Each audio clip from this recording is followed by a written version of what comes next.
पालंग सागर तो आम विभिन्न प्रकार रेसिपी प्रस्तुत करी खाइचे। आज आसतु देखा मु किपरि आलू पालंगर गोटे टेस्टी रेसिपी प्रस्तुत करी। बहुत भल लगे। आम बेसी तेल मसला जमा देबा नहीं। ये देखु किसी पालंग शाग को नहीं भल भाव में बाछि धोई परिष्कार करने काटिदेवी। काटी सारापर किसी समय ताकू रखीदे पानी तार जमी बाहरी जीवो। ये आम मसला पेस्ट करवा। मसलार ये देखु गोटे पियाज मुझे तापरे 3-4 कला रसुण एठी मु दउची। 2टी सुखिला लंका देली। तापरे लंका गुंड मध्य एठी मु हाफ चमच नहीं जाउची। रागो आपण मान हिसाब रे देबे। तापरे सब को भल भाव रे पेस्ट करि नबा। नमस्कार, मु मंजू आपण मान को वेलकम करूची आम चैनल मंजूगिरी रो आज गोटे रेसिपी वीडियो को। केमिति अछंती आपण माने? आशा करची समस्त बहुत भल रे थिबे, सुस्थ थिबे, खुशी रे भी थिबे। मु मध्य बहुत भल रे छी। पालंग शाग प्रस्तुत करिया पय एठी मु सब रेडी कर नेची। देखंतु टमाटो नेची, आलू को भी गोटे छोट छोट काटी नेची, फुटण नेची, जीरा नेची, किछि रसुण नेची, सुखिला लंका नेची। एठी मसला मध्य रेडी हो जाइए। मसला को मध्य मुझे देखु रखी पाखे सब रेडी हो सारा पर एबे मु गोटे कड़ाई बसैली। कड़ाई टिके गरम हो गला। तापरे आमे सरिष तेल देदेबा। जेते बळे आमे साग प्रस्तुत करबा ना सरिष तेल रे ही साग बनेबा बहुत भल लगे। आमर देखंतु एठी तेल गरम हो गला। तापरे मु फुटण को दे देली। फुटण टिके फुटी जिबा परे जीरा टिके मु देली हाफ चमच। ये मुझे जीरा नहीं। सुखिला लंका 2टी को मझीरू भांगी दे ताकू दे देली। ये रसुण किछि मु नहीं। सागरे रसुण देले बहुत भल लगे। पालंग सागरे जदि अधिक टिके रसुण देबा ना ताले बेसी तार स्वाद बढ़ी जाए। देखंतु भल भाव में मु सबू को भाजी नौची। कम आंचर ये मु भाजुची। तापरे एठी भाजी तो होगला, बेसी समय लागबनी। फुटण मध्य फुटीगला। छोट छोट आलू को मु काटी रखी से आलू को एबे तेल रे मु भाजी नौची। कहीं आलू टिके सिझीबा अधिक समय लगिबो। साग तो आमर बहुत शीघ्र सिझीजिवो। एठी मु घडणी मध्य टिके घड़े दूची किछि समय पई। मीडियम आंचर टी प्रस्तुत करूची मु। देखंतु 2 मिनिट पर मु एठी काढ़ी देखुची आमर आलू सिझीची कि नहीं। आलू देखंतु आमर एठी भल भाव में भाजी हो गला। पूरा सिझिनी, आलू भाजी हो जाइए, अधा सिझीची। एबे मु जो काटी रखी टमाटो 2टी ताकू मध्य एठी दे दोची।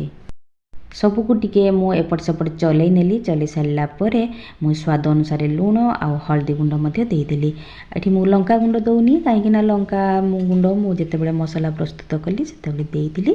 अधिक राग हिजिवो तेणु मु आउ लंका गुंड एठी दउनी।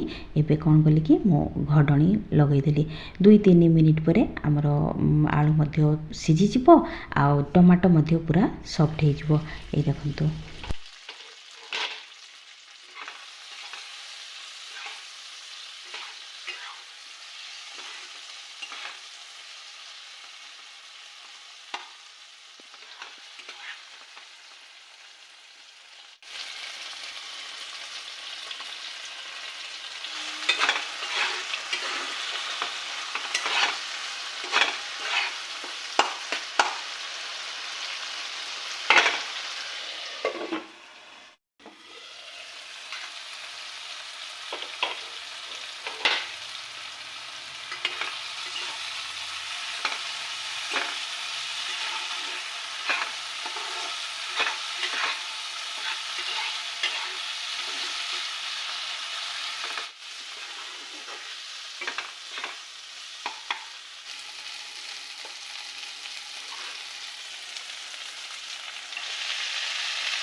सबु शाग को दे मु घडणी लगई किछि समय पई। तापरे घडणी खोली एबे देखुची। देखंतु शाग केते कमी जाइछि। केते शाग थिला केते कम देखा जाउछि।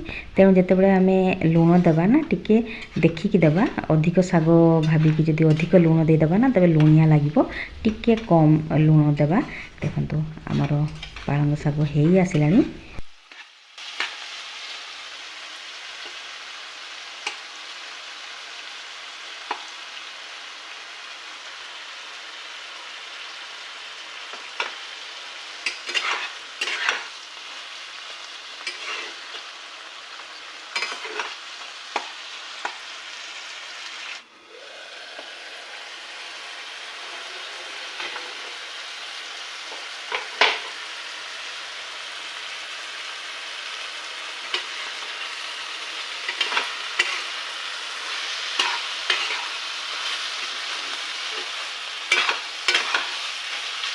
এই দেখন্তু आलू पालंग शाग आमर पूरा प्रस्तुत हो गला खाइबापी पूरा रेडी देखंतु केते भल देखा जाउची पूरा टेस्टी टेस्टी एहीपरि भाव में आपण मैंने थरे निश्चय प्रस्तुत करेंगे आपण मानक बहुत भल लगे पानी आम ये जमा रखानी पूरा सुखिला सुखिला करी रखी मुझे देखो पानी जमा ना आम गरम भात सहित रुटी सहित परोटा सहित आम खाईपर बहुत भल लगे आज ये पालंग शाग आलू रेसिपी आपण मानक किपरि लागिला कमेंट करी निश्चय जनइबे जदि आपण मानक भल लगी लाइक गोटे गोटे करदेवे शेयर मध्य करदेवे चैनल जदि नुआ अच्छा प्लीज सब्सक्राइब मध्य करदेवे शाग आमर पूरा रेडी हो गला एबे मु गोटे अलग प्लेट को काढ़ी नौची तापरे गरम गरम एबे खाई नबा बहुत टेस्टी लागिबो आज ये पालंग शाग आलू रेसिपी वीडियो को मु एठी रखुची देखा हबो पुणी गोटे नुआ वीडियो सहित सेते बेले पर्यंत मु आपण मानक ठारू विदाय नेउची।